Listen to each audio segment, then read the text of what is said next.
આપ આખા ગુજરાતના પોલીસ ખાતાના પહેલા નંબરના ઓફિસર, મતલબ એનાથી મોટા કોઈ ના હોઈ શકે એ જાતનો આપ રિટાયર્ડ થયા છે અત્યારે. ડીજીપી, જેને ડીજીપી ઇંગ્લિશમાં કહેવાય છે, એ અધિક્ષક રહ્યા છે અહીંયા આખા ગુજરાતના.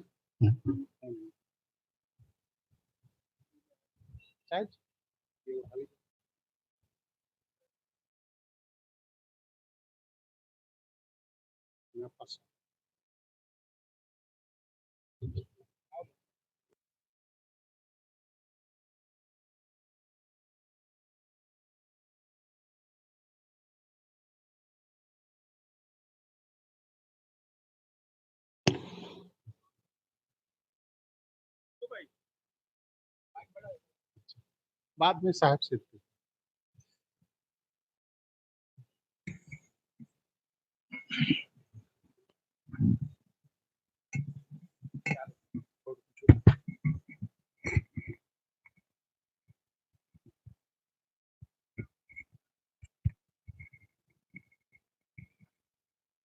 સદગુરુદેવ કી જય.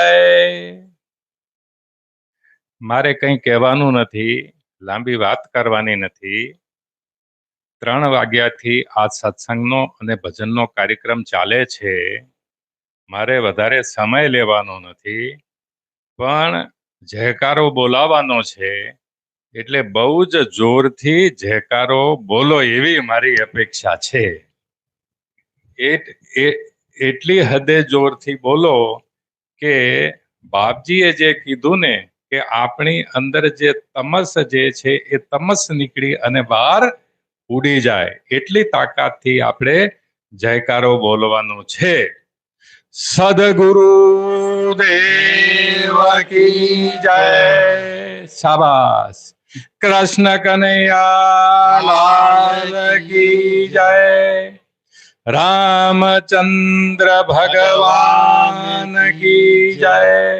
સનાતન ધર્મ કી જય. સબ સંતન કી જય. કબીર સાહેબ કી જય. નમઃ પાર્વતી પતે હર હર મહાદેવ હર. જે કંઈ કહેવા જેવું હતું એ આપણી વચ્ચે ઉપસ્થિત પરમ પૂજનીય ધર્મેન્દ્રજી મહારાજ સાહેબે આપણને બધાને કીધું છે. એમણે કહ્યું છે અને આપણે સાંભળ્યું છે. એમનામાં કહેવાનું સામર્થ્ય છે, બોલવાનું સામર્થ્ય બધાની પાસે હોતું નથી. સત્ય જે વાણી છે અને જે ખરેખર જાણવા જેવું છે એ એમને જાણ્યું છે. આપણે આખી દુનિયાને જાણી છે. આખી દુનિયાનું જ્ઞાન આપણી પાસે હોઈ શકે, પરંતુ જેના દ્વારા આખી દુનિયાનું જ્ઞાન મળે છે, જેના દ્વારા આ દુનિયાને આપણે જાણીએ છીએ, એ જાણનારાને આપણે જાણતા નથી. એ જાણનારે એમને જાણી લીધા છે. એટલે જેમણે પરમ સત્ય જાણી લીધું છે એમણે એમની રીતે, એમની પાસે કહેવાનું સામર્થ્ય છે, એમણે કહી દીધું છે. સવાલ એ છે કે એમણે જે પણ કહ્યું એ સાંભળવાનું સામર્થ્ય આપણી પાસે છે કે નહીં.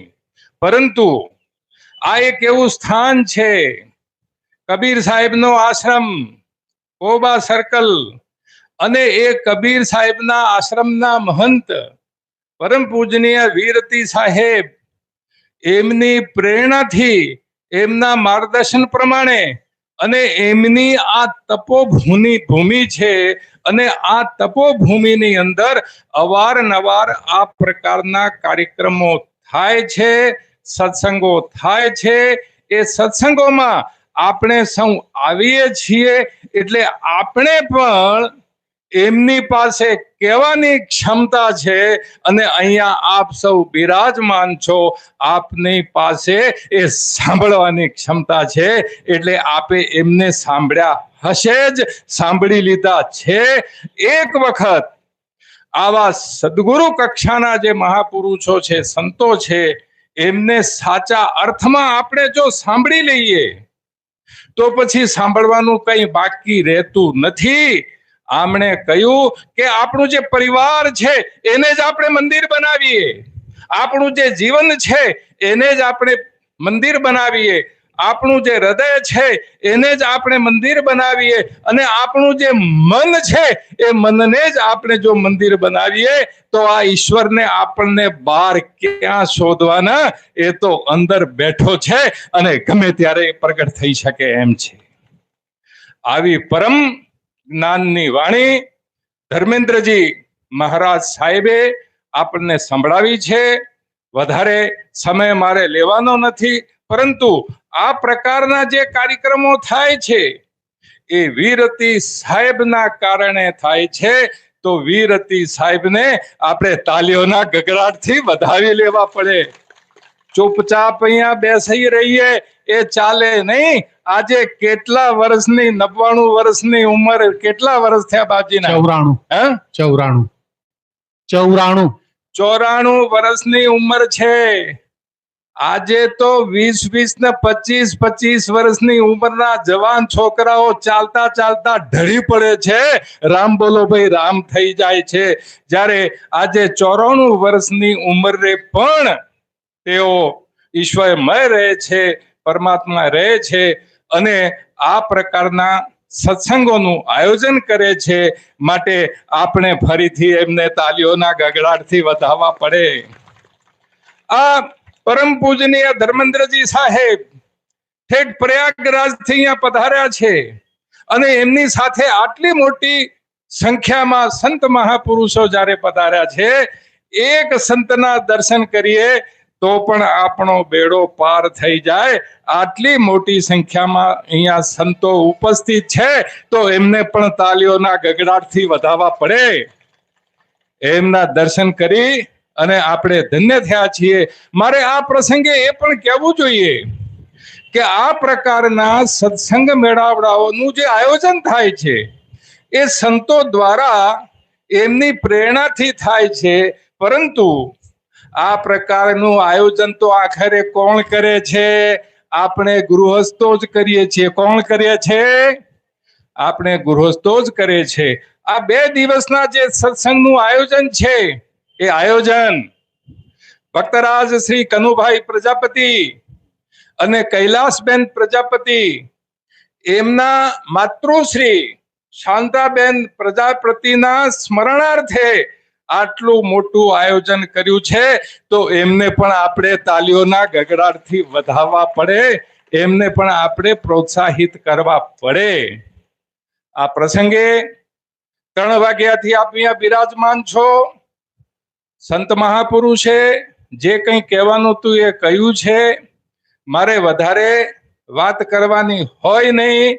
આજકાલ તો કેવું છે કે જો માઈક હાથમાં આવી જાય ને, આ તો આવ્યું છે ને આવ્યું ને ફરીથી હાથમાં આવશે કે કેમ, એટલે પકડ્યા પછી લોકો માઈકને છોડતા નથી.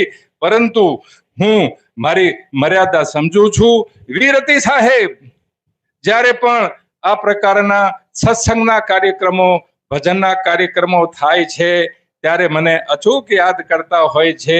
મારું સદભાગ્ય છે કે આ આશ્રમમાં અવારનવાર તેઓ શ્રી મને બોલાવે છે. આપને હું ખૂબ ખૂબ પ્રણામ કરું છું બાપજી. આપને ધર્મેન્દ્ર સાહેબજી, આપ પણ પધાર્યા છો, આપને પણ મારા ખૂબ ખૂબ પ્રણામ છે, ખૂબ ખૂબ વંદન છે. અન્ય જે સંત મહાપુરુષો અહીંયા પધાર્યા છે, આપ સૌને પણ મારા ખૂબ ખૂબ વંદન છે, અને આપને પણ ખૂબ ખૂબ વંદન કરી હું મારી વાણીને વિરામ આપું છું. બોલો સદગુરુદેવ કી. ફરીથી ઢીલું પડી ગયું. વિજયાબેન છેલ્લે તો જોરથી બોલો. બોલો સદગુરુ કબીર સાહેબ કી.